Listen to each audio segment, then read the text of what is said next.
Off camera, I'm definitely more awkward and more introverted. But you have been creating content for a while. All of a sudden, your TikTok exploded. I think a couple months, and then it was already like 10 million. So my mental health. What are you super proud of? I'm proud of... Like some of the things that I'm most proud of are the things that nobody saw or nobody will see. I would say every day I have like 5 ideas. Or even more. People just start doing crazy ass things. They don't know what they're doing. You weren't the worst. You weren't good, but you weren't great. Send you an invoice. You can send me an invoice, no problem.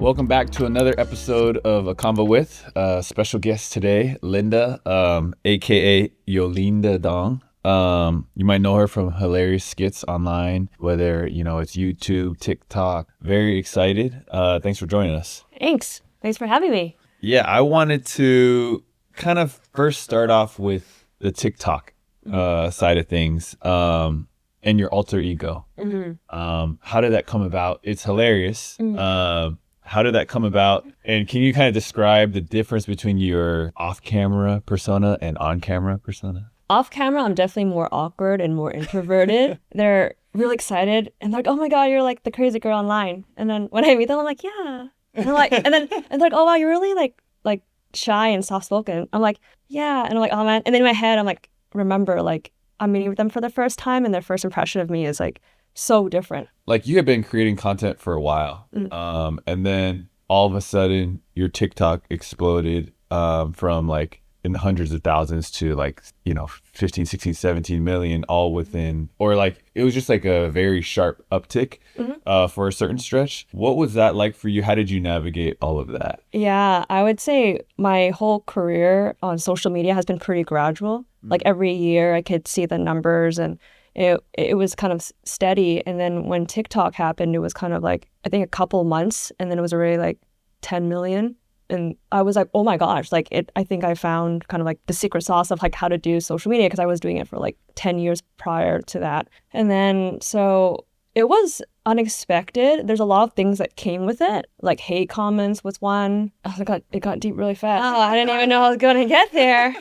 So my mental health, like I don't think some people understand that like everyone has a purpose, right? Purpose, passion. When everyone's opinion is around it, you start losing that sense of purpose. It was kind of hard navigating like why I was doing it. It was fun to meet fans, but then I think the dark side was just like the hate comments and everybody wanting me to be a certain way and such like a mass scale. When everything first happened with my career, everybody felt like it was such a privilege, such an honor. They could live vicariously through my career or whatever. And the one thing that my team around me, especially Patricia, the CEO of our brand, she always like reminds me, she's like, being the first or doing something different or being in the public spotlight, it comes at a tremendous cost. And that's not something that fans understand or think about. Just remember like just my passion of like meeting fans and just like them being really excited and happy, and that feeling of like, I guess, serotonin, knowing that I'm able to make people happy around me felt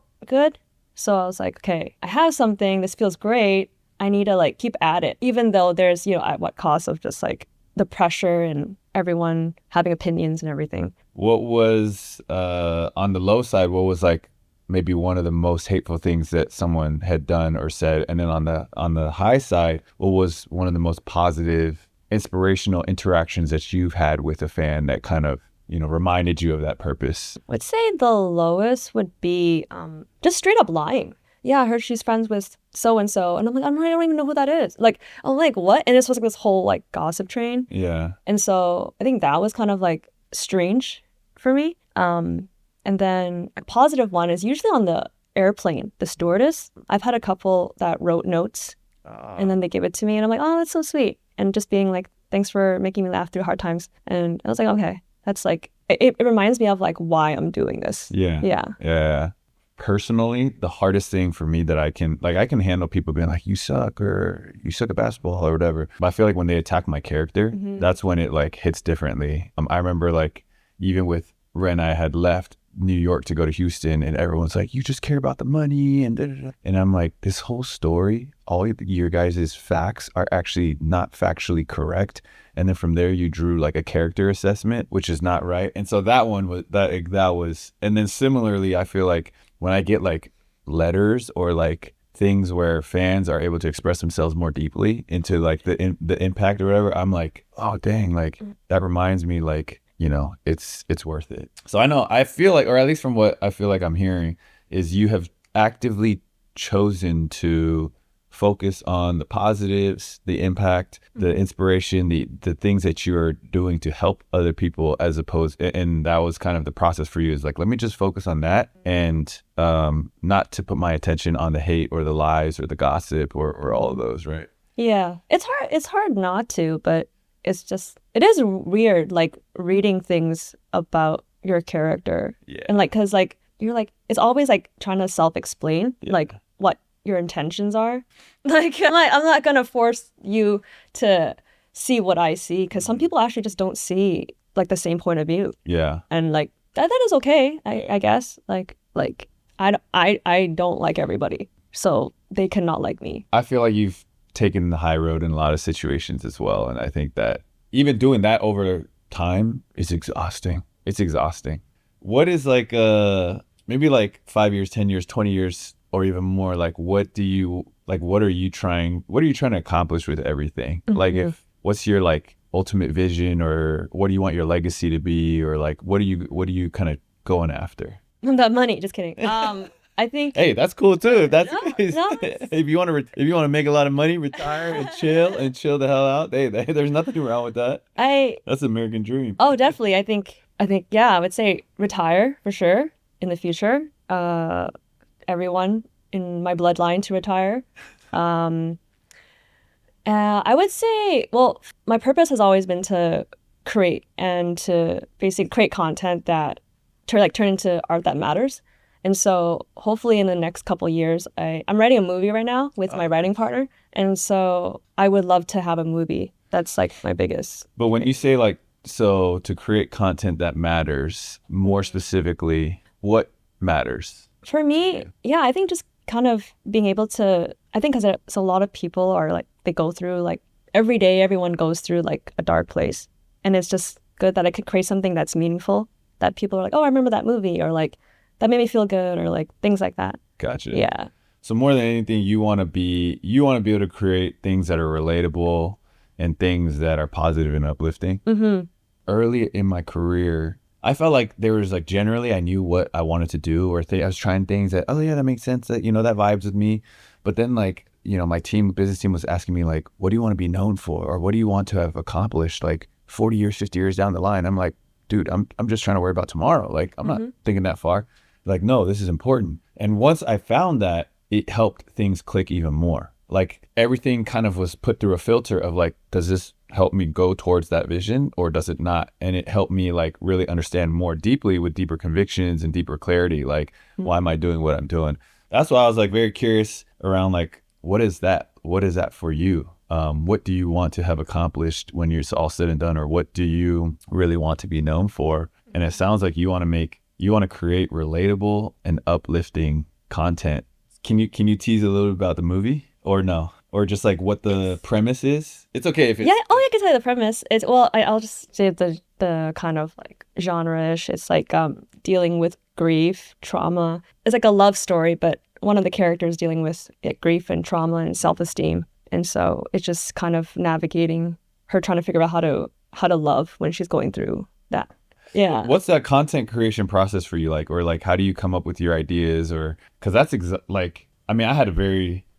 had a shorter stretch where I was trying to do a lot more content creation and coming up with funny or perceived funny, like, I don't know, they're actually funny, but to me, they were funny. And it was just like, it felt like my brain could never stop. Like everything I would go through is like, oh, that's an idea. Or like, actually we should do, you know, and just like, it felt like it was 24/7. And even like talking to some of my friends who are in the content creation business, it's just like, it's exhausting. You're always writing, you're always thinking and brainstorming. Eventually you run out of ideas, so on and so forth. Like, I guess like, what's the content creation journey for you kind of been like, or what does that look like day to day? Yeah, I would be like, I think recently I've been like on a high. So I'm like, I've been good. I've been like content, like ideas of like, just like, it keeps just spinning. But there's times where I had burnout where I'm like, I have no idea what I'm doing in like 3 months. And I'm like, oh man, I'm so sad because I can't think of anything. I suck. And then like just like really harsh negative thought. And then I don't know, I would just like something would inspire me hanging out with friends and talking. And then the idea just generates again. But like, I would say like, every day I have like 5 ideas. Oh, wow. Or, 5 new or ideas. even more. Yeah. What are some things that you've done for like work-life balance, or do you not? What have I been doing? Well, I was burnt out one time where I would stay up to like 4 a.m. and like edit videos and like write, and it was kind of like way too much impact, and then I got like sick. And so ever since then I was like, I need to like relax a little bit. It is hard though, because it's like a lot of times when like people are chasing their dream, it's like, oh, you gotta hustle, you gotta do this and that, and you see people like beat themselves to do it, and they can do it, but some people do it and they can't, and like it's just like their body shuts off, like mine did. Because I would see my friends, they were working so hard. And then for me now, I'm just like, okay, mental health is so important. So like weekends, I try to go hard for like Monday to Friday. And then weekends, I take some time off. Like I take walks, touch grass. But this weekend, you're out here. I forced you to work this week. Sorry about that. Oh, this is fun. I haven't exercised in a while. So it's interesting how I'm going to be on the court. I'm going to play in these. Okay. I'm just kidding. What? That's not good. No, yeah, but it's also like, it's not gonna be like that intense. Well, it can't. There are some people who are very intense. If sweat flies around when you're on the court, that's pretty intense. No one should be whipping their head that fast. Like it's a little bit, yeah, it gets sweaty. Yeah. What's your goal for tonight? There's for those you don't know, we're playing the ARC celebrity charity game. So what's your goal for tonight? What are you trying to do? Just is it not get hurt? Is it get a couple points? Is it get the win? Or get the win points? That's a lot. I think before I was like, oh, I'm gonna score and all that stuff, and now I'm just like, I would like to score. If I get the ball, I'm happy. If I get to touch the ball, I'm great. And so I always, as long as I could just maybe like 1 or 2 points. You just gotta you guys see the ball go through the hoop at least once. Yeah, and then I sit down and have my clip, right? And then everyone's gonna be like, "Oh wow, she's like a great basketball star." All right, so what are you kind of most proud of to this point? Because I feel like you've done a lot, impacted a lot of people, and I feel like human nature is like, how do we go bigger? How do we go better? How do we do it more? How do we get more and more and more? But like just taking time to kind of pause and reflect, like, what are you super proud of? This is the time to edit some of the time because I'm going to think a little bit. What am I proud of? I'm proud of... What am I proud of? But I think that's important because then maybe you have never thought about it, which is good. I mean, have you thought about it? Yeah, ish. No, not being proud. No, I don't think I thought about that. Hopefully periodically, all the people who are doing... everybody who's doing whatever you're doing, it's like, man, periodically, it's like, man, what am I proud of? Or like, just to give yourself flowers that you deserve and to take, that's something that I'm trying to do, learning to do, like, granted, I'm 15 years into my career, but like, damn. But no, you can keep, sorry. You should know off the top of your head, like, what are you proud of? And what video or what stretch or what thing did you do for somebody? Or, I don't know, just, I think that's important. To celebrate who you are, celebrate what you've done. So I guess what makes you proud when you get into that kind of like funky mindset of not feeling a certain way. When I think about like what I'm most proud of, a lot of the moments that I'm most proud of are actually, and this is like just through reflection and therapy, but just sponsored by just realizing that like some of the things that I'm most proud of are the things that nobody saw or nobody will see. And so like one of the things that I still to this day like hold very dear in my heart was when I was with the Raptors and we won the NBA championship, I didn't ever play. Like I was out of the rotation. So I was just basically just like a cheerleader. I had like the best seats in the gym and I was just on the first row just cheering. But I think the thing that I realized was like I was still training and working, trying to improve and stay in shape as if I might get a chance to get on the floor, even though I knew there was no chance to get on the floor. The coach had even told me essentially like, even if guys get hurt, like I still, and it wasn't mean. It was just, he's very honest. Like even if guys get hurt, like I just don't believe in you right now. And I'm not going to be using you for this playoff stretch. But for me, I just felt like a responsibility as a professional, just like I'll keep working at my game. I'll keep trying to get better. And so even the morning of like game 6 when we won in the Bay, I was still on the treadmill doing really intense. You know, those are the things where I just feel like I honored the game. There was a post that you did that was like, it was funny because you like zoomed into someone that poured like a latte. Oh yeah. And I was like, yeah, why would someone pour a latte when like you're like I guess that's like a game thing when people just pour drinks when you guys I'm not gonna lie, it's like a euphoria when we win the championship. People just start doing crazy ass things. They don't know what they're doing. Dudes were pouring lattes, protein shakes on me. They're just anything that was liquid. It was just like the thing. Grab something. Because there's just so much stress and it's a 10-month season, and finally like only one team gets to win it. And when you win it, it's like that celebration is so euphoric that like when you look back, and this has happened when I won this, you know, whenever I won something big, it's like I look back and it feels like a blur. Like you don't remember specifics. It's just like, unless you look at photos, but everything just feels like a blur. It was like you're in a different like dimension of life. And that caused a guy to pour a protein shake on me. I went back and watched the video. I was like, oh, that is disgusting. That is silly. So nasty. Like silly. Yeah. I just want to touch on your YouTube days. What's like one cool behind the scenes story of one of your YouTube videos that people don't know about? So there's one that I made called How to Get Into the NBA. And I know people really like that video, but after that video, I was like, I'm never doing this again, because trying to chase down NBA players to have them film for a YouTube video is so exhausting. I would like drive an hour across like LA to go work out with somebody just so that like after I could be like, hey, can you be in this video? And then I would have a guy ready, and we would get like 1.5 minutes. Oh wow! Yeah. And we would have one shot to do it, and like people were just running around, and it was just so stressful. And so I was like, that's one of the videos where I was just like, oh my God, the amount of stress that I have gone through to try to get that like one take or that one shot, and then you have to just do your best with it. I was like, I'm never doing this again. Oh, and that was the video that kind of really ended my, like after that one, I pretty much was done with comedic skits on YouTube. Was after I experienced that, because it was like,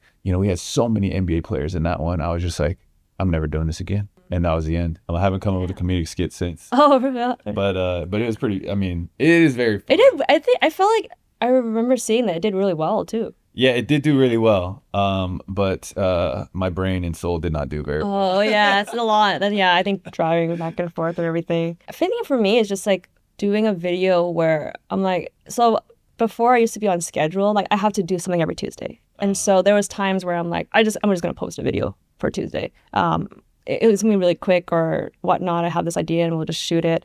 And then it goes viral. I think that's for me. I'm just like, I put so much effort into like this other video where I'm like writing and I'm hiring like a whole production team and filming and all that stuff. And then a video that I did like for like 2 hours is like viral. And then I'm like, what? And so that's, I don't know, it's interesting. Like life is just totally like that. I totally relate to that. It's like the ones that you think are going to do well don't always do well. And the ones that are almost throwaway videos are just like, I'm just doing it to keep, you know, stay in the algorithm, or to keep it like, you know, keep the routine and the consistency. All of a sudden that takes off. And I'm like, that?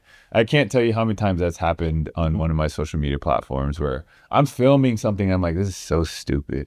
And then that's the one that goes viral. Meanwhile, I have this like idea and I'm executing it for like 6 weeks, and then I release it and it's like, yeah, it's like people like, damn, what? Damn, yeah, that happens to me like all the time. Yeah, it's hard to guess. We'll just look forward to your 20-point out. Can you imagine? That'd be insane. I was so happy. We asked like what proud of it. I'm not proud. I would be proud. 20-point game. Because like I think like I'll be proud because like it's something that I know I can't do, and if I could do it, that's like damn. But you weren't bad last year.